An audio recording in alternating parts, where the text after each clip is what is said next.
Okay, so good evening, everybody. And the reason I say good evening is because it's 5 p.m. here in the UK, but it is midday over in the States. And we have a very, very special guest who is joining us this evening. It's actually taken us nearly 2 years to have a conversation, and that was my fault because we were trying to coordinate diaries. And we have today the wonderful Melissa Smith from the Association of Virtual Assistants, who is situated over in the United States. We had a fantastic first conversation. We could have talked for hours, Melissa, I think, and Yes. we probably should have scheduled a lot more time than this. But she's the CEO and founder of the Association of Virtual Assistants and PVA, and we've got lots of different questions that we're going to get through with Melissa this evening. So, Melissa, firstly, welcome. How are you doing? I'm doing great. Thanks for having me. I'm like super excited to be here. And yeah, there's some like differences between the States and the UK and different parts of Europe and around the world. So it's always fun speaking with other people and seeing what's going on and then sharing what we're doing here as well. But this is really exciting for me. So thanks for having me.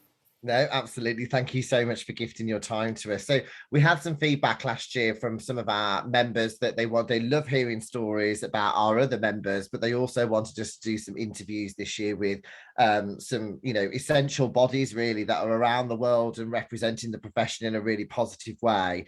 And what I love is seeing all the updates that you're doing on social media. You can see all the work that you're doing. I think it's fantastic. But can you take us back to where it first began? So tell us, I was really inspired by your personal journey and your personal story. So I'd love you to be able to share some of that with us today. Sure. So my mom was an assistant. And so I grew up knowing and thinking that I wanted to be just like my mom. I would go visit her in the office, and everyone would say, "Oh, your mom is so wonderful. We couldn't run the office without her. We love her." And I just thought, "Oh, well, then this like job of assistant is like a really big deal and it's like really powerful and I love it. And that's what I'm going to do." And meanwhile, my dad always hated his jobs, but he was a single dad raising three kids, so he had two or three jobs, and it wasn't about the love of work. It was about paying the bills. And so I always thought, okay, I'm not going to do that. I'm not going to have a job that I don't like. I saw how it wore on him. And then on the other side, I had my mom. And so I did. I went to secretary school. I became an assistant. I was an assistant for over 15 years, an executive assistant for over 15 years. And then in 2012, I was 3 days into a brand new role, and my husband passed away suddenly. He actually committed suicide. And so it was like, oh my gosh. But fortunately, I always worked for really great people, really great companies, had really good bosses. So everyone was super supportive. And it was just, a transition. We were going through accreditation at the time. So it was a lot of work going on. And I was there for almost a year. And then I decided I needed to move back home to be closer to family. So my son was in college. My daughter was going to be a junior in high school. We moved back to my home state of California, which is across the country. And I was there for a year. They hired me sight unseen um, because I was doing all the interviews during the summertime. It was a school, and they couldn't get everyone together. So we had maybe 5 or 6 Skypes and then maybe another 5 or 6 phone calls. And I had never stepped onto campus. They had never hired anyone like that in the past. And so I was their first sight unseen hire. And I got there and I loved it. And I thought, oh my gosh, I'm going to be at this place for the rest of my life, because most of the people that were working there had been there for 20 plus years. I think the average employee had been there for 25 years. So I was happy. And then my daughter was going into her senior year in high school, and she said, "This is not my home. I don't want to be here. I want to move back to Georgia. I want to graduate from there." And I knew that I had to give that to her. So I went to my boss and I said, "Sorry, gotta go. I'm giving my 2 weeks notice." And he said, "We don't want to lose you. How can we keep you?" And I said, "Well, I could do most of what I do virtually." And I said, "Okay, let's do that." So I also became their first remote employee. And a few weeks later, they sent out new contracts every year. And very naively, I sent my contract back unsigned. I didn't have a business plan. I didn't know what I was doing, but I just felt like this is it. And for me, that was the way to go. If I had known what I was getting myself into, I probably wouldn't have done it. But that started my virtual assistant career. And yeah, I like to say when I hired my first business coach about 6 months in, she had her work cut out for me. I knew how to be an assistant. I knew how to be an employee. I did not know how to run a business at all. So it was really challenging. And that first year in business is a joke I can only laugh about now. And in fact, just a few years ago, my mom and I were talking, and we're talking about I always reference her and always talk about her being an assistant, and said, yeah, mom, like I just wanted to be like you, and you always had these jobs that you loved. And I said, oh gosh, remember when you worked for that company?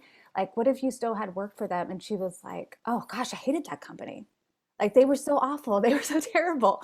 But my mom's such a saint. She never spoke bad about anyone, including her employer. So I had no idea that she didn't like half of her job. But she just was so happy all the time and cheery. And yeah, so it was like a real shock to my system when I heard my mom didn't like all of her jobs when I was growing up.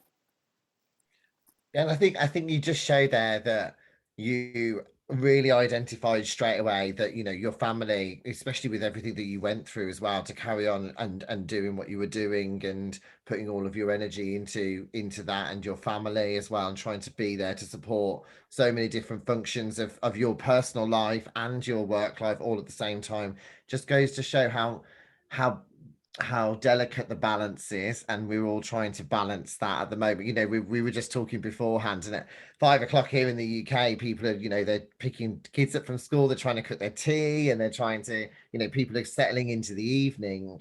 But the great thing is, it's about the flexibility of what we do and how we can work and support each other. And one of the things, I unfortunately lost my job, but my one of my things was to make my employer hopefully my first client, which I think when people go out into a virtual assistant business for the first time, actually that's a really good avenue to go to. And Mhm. it seems like that was one of your kind of go-to conversations to start with straight away.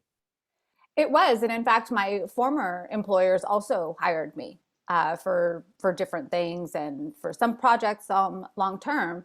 But I actually was interviewed on a different podcast, and we were talking about the different types of jobs that I had, because I've never had the same employer for more than 3 years throughout my career.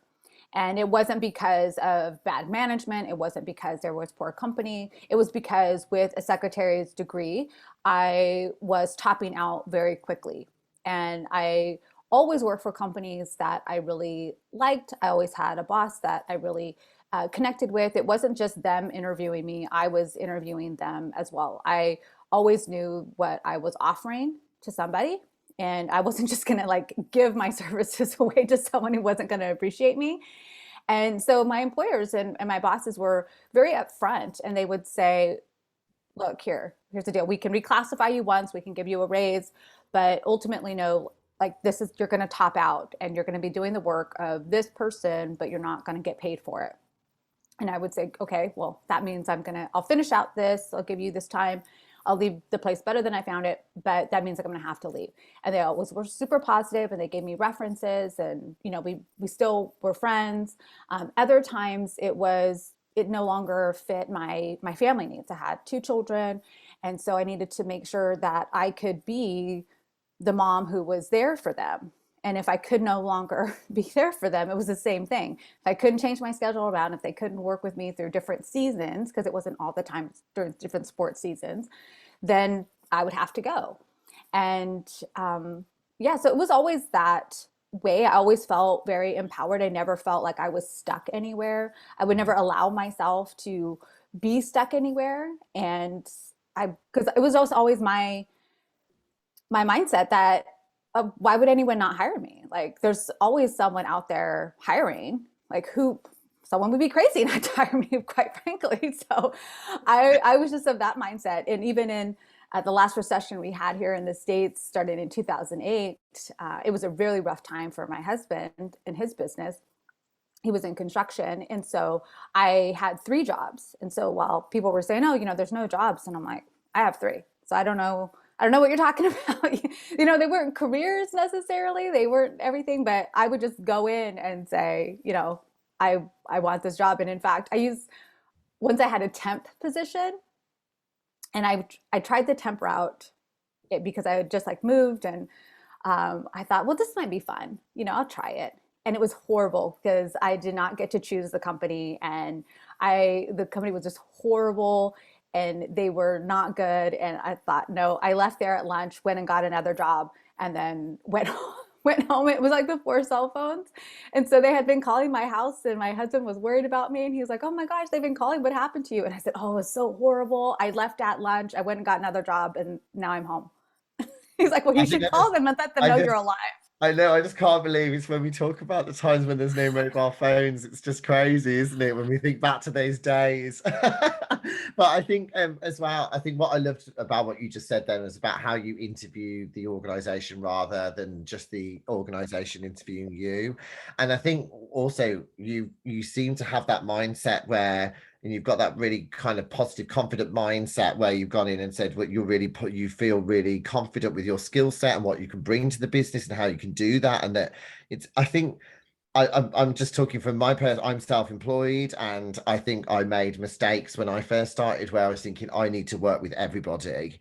And I think that's quite a common mindset. I mean, I'm just looking at the screen here just to see if there's any nodding heads to kind of see whether, you go there and you think, right, I need to have this stream of customers that I can support. And we all know that not every customer ends up being the ideal customer. And I think we've all probably had that type of Oh, experience. absolutely. Yeah. Absolutely. I mean, even, you know, there was some times where I could spot that person straight away. And there were other times where I was already into it and I'm like, oh no, like, how do I get out of this? You know, but, you know, just same, I had to use the same as I would on someone else, you know, fire fast, like get out of it as quickly as possible, because it's not just, you know, I just think about myself, and I know when I don't enjoy working with someone, it drains me for everybody.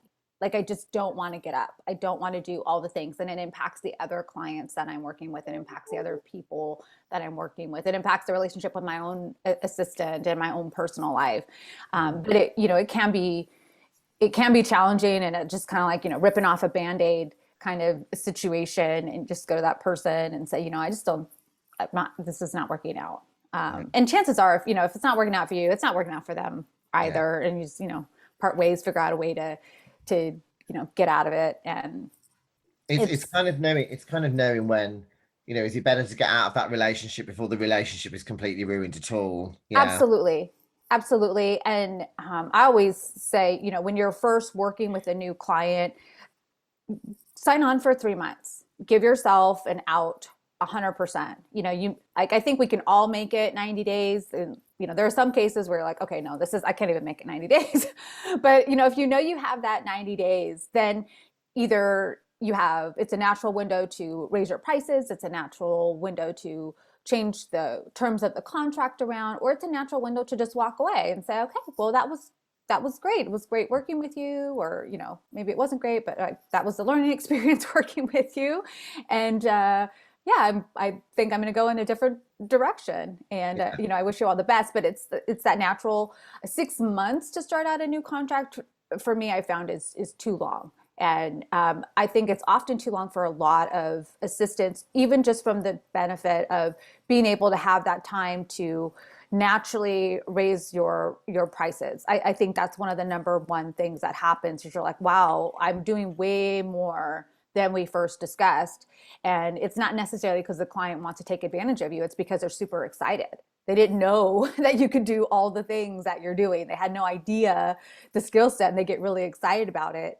And you know, then that also gives you the time to say, okay, here's about the time, here's about how much I'm doing, here's, you know, you can do like an average, and then really go to the client and have something to, you know, work with, and then take it and move on in a new upcoming contract if you like to continue.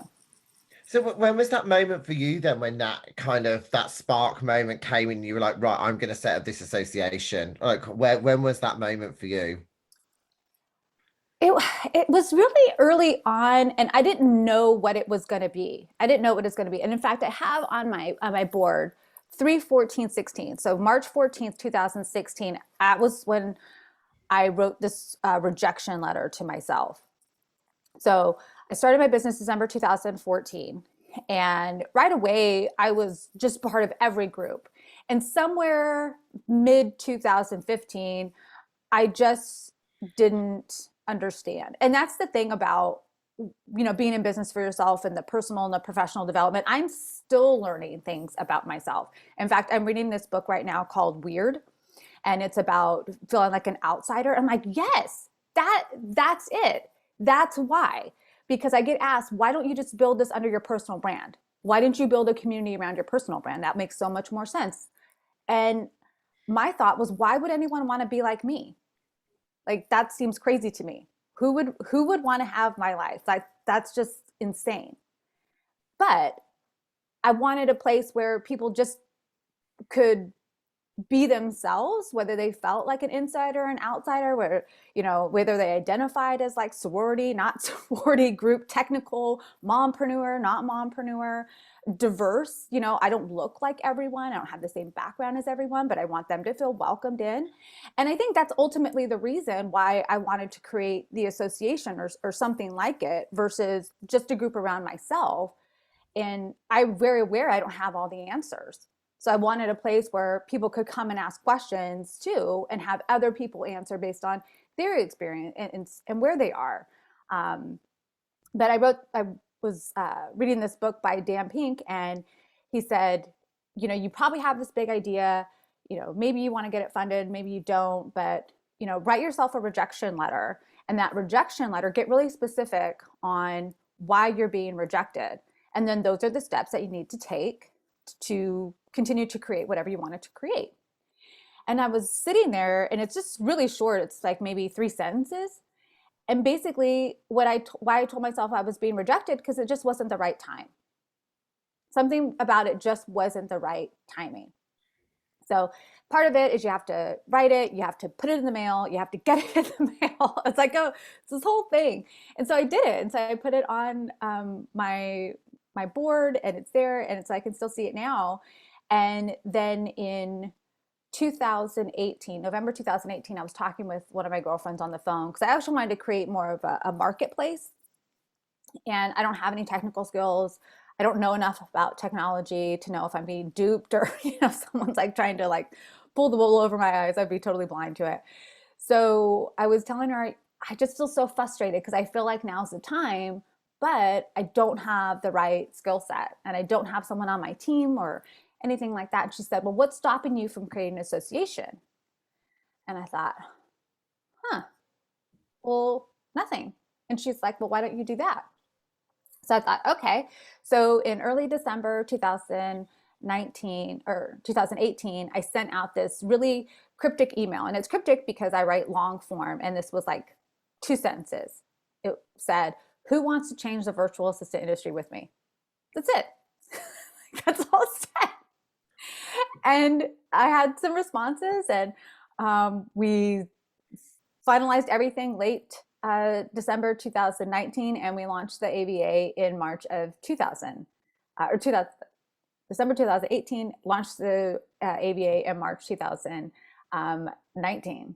And I just really felt like then the timing was right. It was scary. We did not have all the answers. It was not always pretty.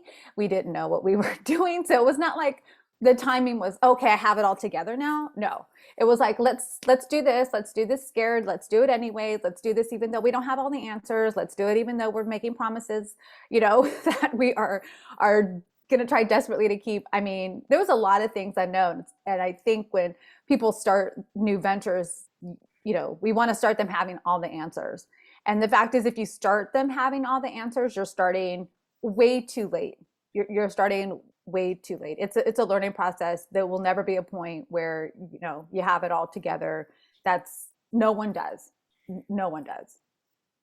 And I think, so how did it start originally then? Were you just then being contacted by virtual assistants that were working all over the world, or did it start mostly in the States? Like how was that journey for you? So I had, sporadic um, contacts around the world. I had been traveling throughout 2017. And then I had a lot of VAs reach out to me from my first book, Hire the Right Virtual Assistant, which again, I wrote that book specifically for the client. There was nothing in there that addressed virtual assistants specifically. I wasn't writing that book to them. But then I got so much outreach from the book. And it was just a few years ago. I was working with the coach and I was telling her how shocked I was. And she's like, "Do you still not know why virtual assistants reached out to you?" I said, "I still don't know." She's like, "Would you like me to tell you?" And I said, "Yes, please, I would." And she said, "It's because you have the same shared values. You wrote what they also believe. So you have a shared value, and that's why they contacted you. Even though that book is not for them, they felt the same way that you do about virtual assistants and have the same values and same mutual respect. And so if they're going to have a question, they're going to go to you because they believe that you will say something that they will also resonate with." And I thought, oh, wow, okay, well, that does make sense. But again, like didn't hit me for years. So So your book that you wrote, so was that a book that was addressed, like you were talking specifically to the client about what yes, virtual assistant, how they can add so much value to them and their business? yes. I was, it was all about, what is a virtual assistant? How do we differ from EAs? Why are you hiring them? How do you talk to us? How do you communicate with us? What are the things that you are looking for? And one of the things that I share that it's usually common and something that we laugh about. But what I say is, um, when you have something that you like, share it immediately. When you have something that you don't like that your VA is doing, share it immediately. We are not sponsored by Kleenex. Like, don't be afraid. Don't come back to us later, though, and be upset because the thing that we've been doing you haven't enjoyed. If you don't like it, say it now. We could take it. In fact, we want you to tell us if you don't like something. How else are we going to know? How else are we going to get better? Um, so yeah, it was completely written, and it was all the way from what is a VA to how to fire your VA and everything in between. The second version that came out in 2019, I included my hiring workbook, so it goes through my complete process of hiring a VA. I think too many people skip steps in the process. You might have someone who says, "Oh, I'm going to hire my friend's VA. They're really great," but they'll just interview one person. They won't interview multiple people. They'll just take it at face value. They don't do their own due diligence. They don't know if they have the same communication strategies, and many times they don't even bother to ask the VA if they're taking on more clients. If they're taking on more clients who do this, and you have these uh, clients who think like they're somehow doing you a favor by hiring you. There was one point, and I also teach how to write a job description in it. And so I said, if you see anything that says, great for the stay-at-home mom, just run, just run. Like that, to lead with that, to say those words is just, you have someone who thinks they're doing you a huge favor. Like stay-at-home moms have nothing to do with their time, as if they're just sitting around thinking, oh, that's fun. Let me pick up another project because I have so much time on my hands. Like just crazy. So, I break it down for them in real terms, and I'm not afraid to tell them, no, you have unrealistic expectations. That's not how that works. So and also the PVA, your business. So you what I was really intrigued about is we have so many virtual assistants that talk about the associate model and how that works. And you actually work with so many people that contact you, and you place different virtual assistants with different experiences. You match them, don't you, with Mm-hmm. somebody? I do. And so that was really, the premise of whatever I was going to build, because the number one question that clients have is, where do I find a virtual assistant? Still, they're asking for this all these years later. There's still number one question. And the number one question that VAs have at every stage of their career is, where do I find my clients? And for a lot of VAs, that doesn't ever go away. And the number one reason why it doesn't go away is because so many VAs build their business on referral. But if they're changing their business, if they're changing their services, if they're changing their business model, their current clients and past clients only know of what they're doing now. So those referrals end up running dry at some point, and they haven't stretched their own marketing muscles. And so then they're coming back to that question, well, I know I want to do this now, but where do I find this person? So that really was what started that. And that's what started my matching as well, because I was out networking. I was meeting all these people. I was giving away potential clients, because they weren't clients at the time, they weren't paying me, maybe 5-6 times a week, saying, they wanted someone. I'm not tech savvy. I didn't want to be like the EA role again, because I wanted more freedom and flexibility. So I was meeting all these clients, and some of them, there's no way I could perform the work.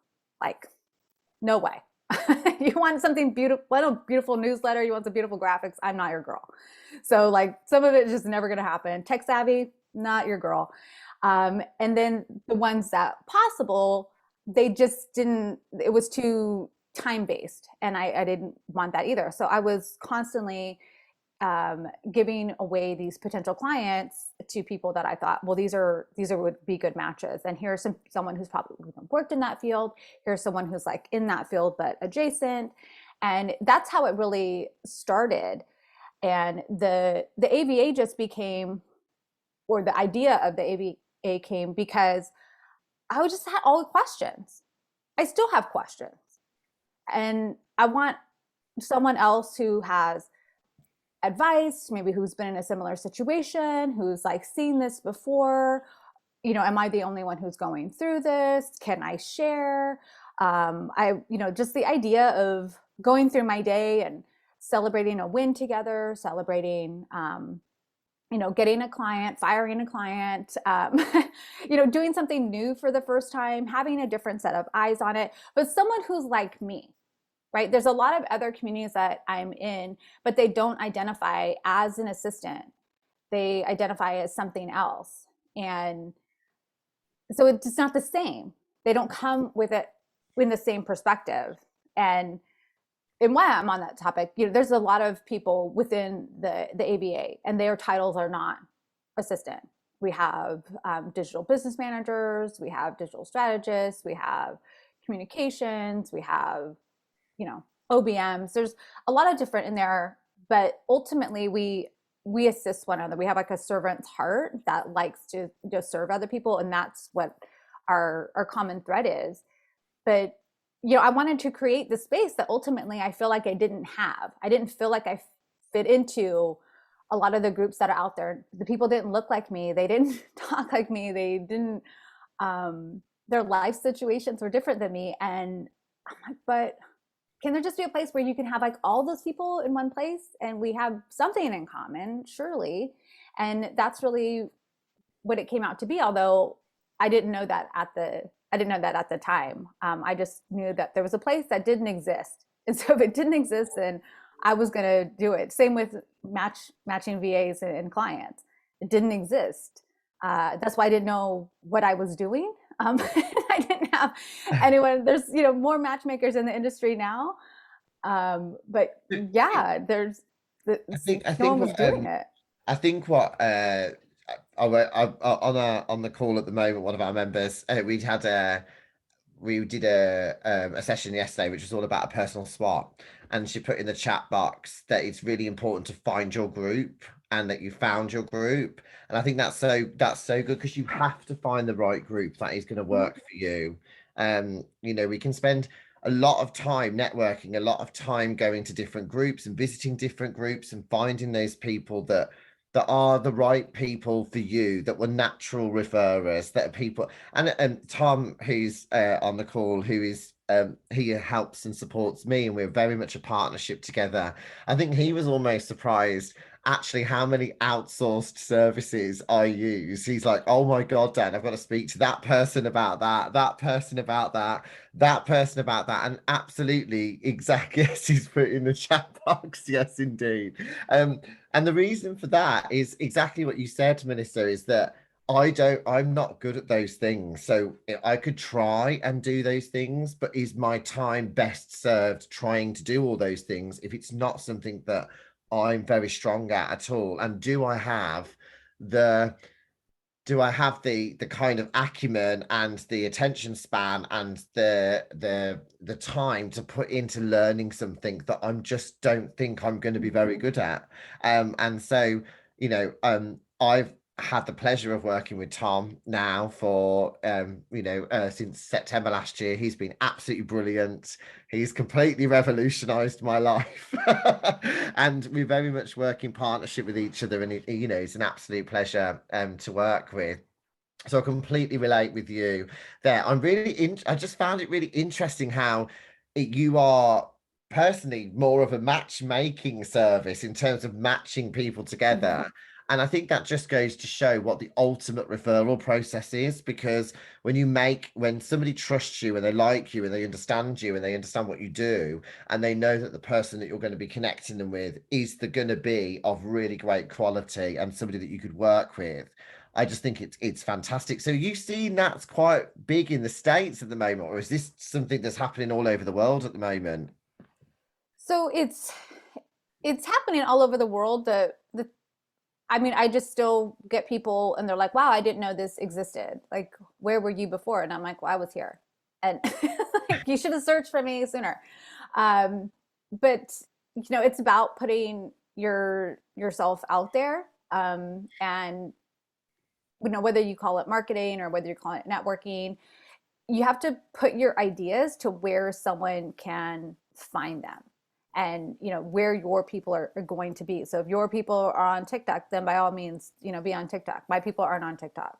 My people aren't really on Instagram. I just had my first serious Instagram um, contact the other day. I have a call with her tomorrow, but um, I was like, wow, really? Like, my Instagram is like not good. In fact, I had a VA reach out to me and she said, I don't really know how you're doing so well because your Instagram kind of sucks. And, and and she wasn't saying it from a bad place, but she's under the mindset that if you're going to be a VA, then you have to be on Instagram. And I'm like, no, I live on LinkedIn. So if you go to my LinkedIn, like my LinkedIn's rocked out. Like I'm on Instagram kind of like just so you know that I'm real. Just so you know that I'm real. You can go on Twitter and find I'm real. You can go on Facebook and find I'm real. But you'll see I live on LinkedIn. And she was so relieved. She was so relieved because that meant that she could find another platform for her and a place to be. And just making yourself out there and sharing your thoughts, sharing your ideas, sharing your story. And although I've been sharing my story now for 7 years, every year it goes deeper and there becomes another layer. Because as I get farther away from it, I can see things that I was too close to before that I couldn't see. And so when I work with VAs and I'm coaching them and they're asking me, well, how do you know? How do you know? And I remember asking these questions. How do you know? Like, how do you know if this is the right thing? How do you know when you're onto something? How do you know? And it's this really weird place because like you can sense it. But there's words that we often say. So when a VA says, I don't even know what I would charge for that. It's so easy. I don't even know what I would charge for that. If you ever utter those words, you're sitting on a gold mine. Like if you ever hear someone utter those words, if you ever say any version of that, that is how you know that you're sitting on a gold mine, because that's what I would say when I was matching clients. Like, why would anyone pay for this? And, it's not, I wouldn't say it's always about a mindset thing, but it's literally like, well, I don't know anyone who else is doing this. So how do I charge for this? What do I do? Like, I don't have anyone to, base it off of. And you just kind of work your way into it, and you start and you make your mistakes and you learn from the things and you move on. You're like, okay, that worked good. Continue to do that. That didn't work. I won't do that anymore. And then you just, you figure it out as you go along. Um, I'm but just yeah, those saying. were things that were like no one was saying, and I was like, well, how do I know? Like, how do I? This has to work, but how do I know before I like give up? Like go back and get a job, but this really has to work. So like, what is that? And those are questions that no one else can answer for you. Yeah. But what it is you have to say, what am I willing to do? What am I willing to sacrifice in order to ensure that this works? And it's not all or nothing. You can have a job and have a successful VA business. You don't have to quit everything. It doesn't have to be just like somebody else. You can do what's best for you and continue to work on building your business and getting those clients, and have something else. I just got offered a job the other day. I had an interview, and like, it was crazy. I mean, A full-time job. yeah, a full-time role. And I was interviewed for this podcast, and she's after the podcast, she said, "Oh, I think you'd be so great for this client that I'm advising." And I thought she meant my services. So then she emails me afterwards and says, "Oh, if you're open to it, I'd like to introduce you to this client as his possible EA." And I don't like to ever say no, because I don't like to ever say like opportunities, but I do have some stipulations. So I put, thank you so much for thinking of me. I'm really flattered that you would, think so highly of me, recommend me. Here's why I don't think I'm a good fit for the client, because here's my minimum salary requirement. I would be 100% remote, and I would not give up my businesses. But here's some other resources I'd be happy to put you in touch with. Great, trust them 100%. And Yeah. she said, "I sent your requirements to the CEO, and he'd still like to speak with you. Would you like to speak with him?" Yeah. So I said, "Sure." Because again, like, don't want to turn down any opportunities. Like, what could this be? And so we get on this call, and in my mind, I'm thinking, okay, well, at some point in here, he's going to say something, and I'm going to be like, "Oh, I can't do that." Like, I'm not your girl for that. But he did it. There's a lot of international travel. There is a lot of kind of personal hand holding, a lot of things that a lot of clients aren't looking for, but that are right up my alley. And, he was ready to hire me on the spot. And I said, "Yeah, that's not really how that works. You should do your due diligence. Like, I should speak with other people on the team. You should contact my references. You should fly me out if we're going to be going to Dubai and Switzerland for these conferences. Like, you should know, like, can we stand one another? Can we sit next to each other for a day and not get on one another's nerves? We don't know that yet." But yeah, there's always opportunities out there. And when you meet a client, and this comes up a lot in the ABA, they're like, "Oh, this person reached out to me, and here's what their message." And my first response is, don't take that message as face value. Some people don't know how to message properly. They don't know how to speak to people, not because they don't want to, but because they've never done this before. They don't know what they're asking. And then in one particular instance, the person who sent the message was not even the person that she spoke to. She had no idea who sent the message. All it was, that person's responsibility was to send the message, get them on the calendar together. That was it. They ended up being great together, great fit. But had she just denied that request based on the message that was sent over through the contact form, she would have missed out on a really great client and a really great opportunity. No, absolutely. And I think I'm conscious of time, so I also don't want to mention the C word necessarily, but what would you say from your perspective has been the latest trends that you've seen over the past year? And where do you see the future of the role evolving, you know, in 2022 and beyond? Sure. So, I mean, online classes are not going anywhere. So there's a whole, but every time we see one thing, we have to look at it as like an entire, metamorphosis of it.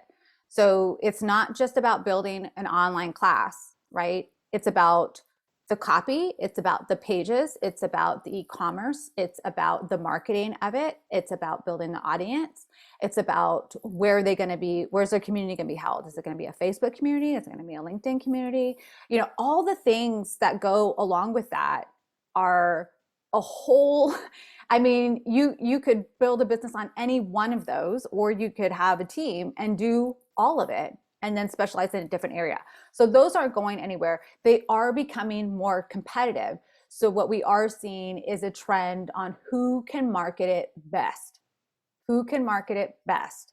And that marketing piece, it goes along all platforms, particularly people who want to market on Facebook, they want to market on Instagram, they want to market on TikTok. We don't see a lot of marketing on LinkedIn. Those who want to have a better presence on Pinterest. But what we're seeing is the client needs education, and they want to, how do we educate the client? And the first thing that you do when clients want to talk about marketing is they have to know they're in it for the long game. I don't let anyone hire me to find them any kind of marketing support unless they are willing to go 6 months in. This is not the short game. You have to be willing to go 6 months in on marketing just in order to get the data. I don't care what you have already, because your in-person client or your one-to-one client is not the same buyer as an online course student. And I know this because I'm that person. I don't take online courses, but I do one-to-one classes, and I'm willing to pay more for that. So that client education piece on that. And then we're seeing a rise in podcasts. And we're seeing a rise in podcasts for a lot of different reasons. One is because it's easier for people to talk than it is for people to blog. They like the idea. Most people listen to podcasts. And the SEO of it is becoming very much prevalent. Whereas before the SEO was just in writing, now the SEO is in the audio arena as well. For those who understand podcasting and understand how to repurpose it, well, now you can repurpose it in a lot of different areas. So you have YouTube, you have it on audio, then you have your show notes, which is the blog, and then you can, push it out to a bunch of different sites, and with your sound bites, it just, is all encompassing. So that's a whole nother ecosystem within itself. So then you have setting up clients for podcasts, doing the images, the social media, the show notes, the video editing, the intros, the outros, the getting guests, the confirming slots.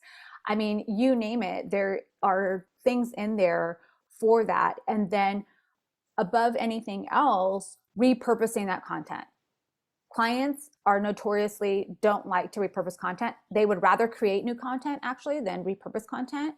And that repurposed content is golden, whether it be like quote cards or memes or video snippets or however that looks, especially if they have a longer podcast.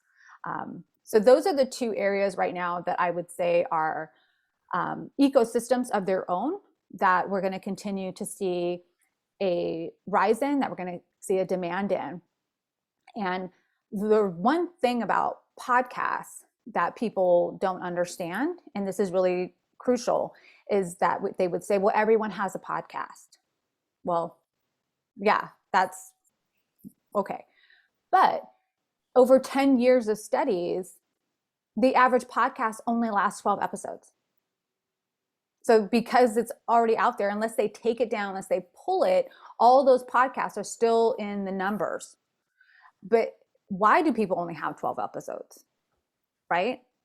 It's because the thing that they wanted to get out of it, they got out of it, and they weren't able to maintain that podcast along with do the thing that they wanted to do, which is why having a virtual assistant is so important in that process. Because if I have a podcast in order to get new leads or new business or whatever that is, and I get that, well, what happens? Well, then now I don't have the time to do all the other things that I need to do for my podcast. It becomes work. And that's one of the reasons why we see those drop off, because podcasts are work. It's not just like, oh, this is so fun, I'm just going to get up here and talk, which we all can do. But if you're going to push it out and you're going to market it and you're going to have all the things, all that stuff requires work. So would you say, I mean, now just thinking about it, every podcast that I've been asked to interview for, I've always been contacted by that person's VA, like all of them. It's so I can definitely see that there's a lot of support going on for the growing podcast industry, for sure. And would you say that from a marketing perspective for a VA, it might be good to do some sound bites with clients that they can share to share their services and what they're doing, and maybe have some real life testimonials that are kind of on video rather than the more traditional written testimonial route? What would your advice be to that? Oh, I think that's great. I think that's a great idea. You have to do what's right for you and what you can keep up. So for me, it takes me so much effort to, so I took over the AVA podcast this year. We did not have plans for me to take it over. That was not in in my wheelhouse. I am a written person. I like long form writing. That's what I could do. That's what's easy for me. But it just became too much. We didn't want to let it go. It was just too popular for us. So, do what you can do consistently. And so if that's not your thing, then don't do it. But if that's something that it's like, oh my gosh, that's awesome, then absolutely 100% do that. We talk about standing out and being different, and I feel like an outsider a lot of the time, but those things that make you an outsider actually make you really unique, right? You're the outsider. You're not like factory built. So like play up those things. Don't play them down. There's so many people out there selling garbage. I mean, literal garbage. I'm not being metaphorical. And they're literally selling it and making tens of thousands of dollars. I have a friend of mine, and she's a funnels coach, and that's how I know. She finds these weird things, even disgusting things that people sell online. And she'll tell her audience, if this person is selling this in a jar, like, you should be selling your product. Like, you can't let this person beat you. But you have to think of like, what is it that is unique about you? What's your unique style? Who are you? And who wants that, right? Does everyone want to be matched with the VA? Does everyone? No, they don't. And that's okay. Like, I don't really work with those people. I don't talk with them. There's plenty of other services for them. But for those who do, they literally say, gosh, thank you. I'm so glad someone offers this service. And that's the clients that you're looking for. And that's what we have to remember. And my business model is unique. So I'm constantly having to get clients because I don't have clients on retainer for this particular service. For those of you who do, I mean, we're talking about 5 clients in the world who would want your services, maybe 10, if you have a team. I've yet to meet someone who has more than 10 clients if they don't have a team. And I would say absolutely 100% that whatever you're offering or whatever it is that you want to offer, but that you're afraid to offer, there's someone out there who's literally waiting for you to offer that service. Yeah, absolutely. We've got 5 minutes left, Melissa. So I'm just going to run through these questions really quickly, a bit of a quick fire for you. So what difference do you see between the markets in the US and the UK? Because I know you have people contact you from the UK and also state globally, but what's the difference that you see? I think it's just formality. The UK is just much more formal. It's more proper. The US is kind of known for being the opposite of that. So they want to see that more properness. They probably need a little bit more education. We're seeing the same kind of things in Germany, where they have less freedom and flexibility. So they need a bit more client education on that. So educating your clients more, but keeping that formality and that properness that comes with being in the UK. They like that. They want to see that. Okay, fab. And what 3 nuggets of advice would you offer somebody who might be looking to launch a virtual assistant business? So one, do it. Take the steps, do whatever you need to do, find an endurance partner. I like to say endurance and accountability because this is for the long haul. You're gonna be doing it. Like, you don't have to have it all together, but you don't know what you don't know unless you start. You can't possibly put it all together. And it's, in fact, when you're just doing things and you're out there, those imperfections that we think are imperfections are actually what you will learn from the best. Learn as you go. I would say start practicing your fees and what you're going to say out loud right now. It should sound like you're saying your name. So every time I raise my prices, or every time I want to, add a new title to what I do, I actually will practice it. I'll practice it while I'm getting dressed, while I'm making my bed, because it needs to roll off the tongue. So when I ask VAs, like, what do you charge? And they start, I mean, anytime someone has to start off with, well, or let me think about that. Like if I asked you your name and you hesitated, like, wouldn't you be like, what's this going on? Like, why doesn't this person know their name? You want to be able to say it like that. So whether it's your prices, whether it's your services, whether it's your title, however you're going to do that, forget about perfecting your elevator pitch. Practice on saying the things that people are asking you for that you're going to have to say off the tip of your tongue. And then third, create your own content. It is so important to create your own content. It can be written content, it can be audio content, it could be video content, whatever that is. Let people find you and think, wow, like this person thinks like I think, or, this person said something and I thought, I've been dying for someone to say that. This is so great. But it really allows someone to get to know you and get to know how you think. And then last bonus I give, most sites are all about you, and what you do and that sort of thing. It doesn't really let the client in. So whether it's on your profiles or on your blog or you're on your LinkedIn, beware of the person that you're speaking to. Speak to them so that they can self-identify. Like, what is that? Like the person who, like in the States, it's really common to say, I save you time and money. Well, everyone says that, whether it's like coffee or detergent. Like everyone saves you time and money. You have to get more specific than that. So don't be afraid to really, niche down to a certain pain point, a certain industry, a certain person who values, XYZ that you're doing, and let them think, oh, that's my person. I mean, for me, it's people who love to throw money at their problems. I got no problem saying that. I'm that same person, so I know. And so, like, go ahead and do that and be really open about it so that people can self-identify and say, oh, this person gets me, I want to hire them.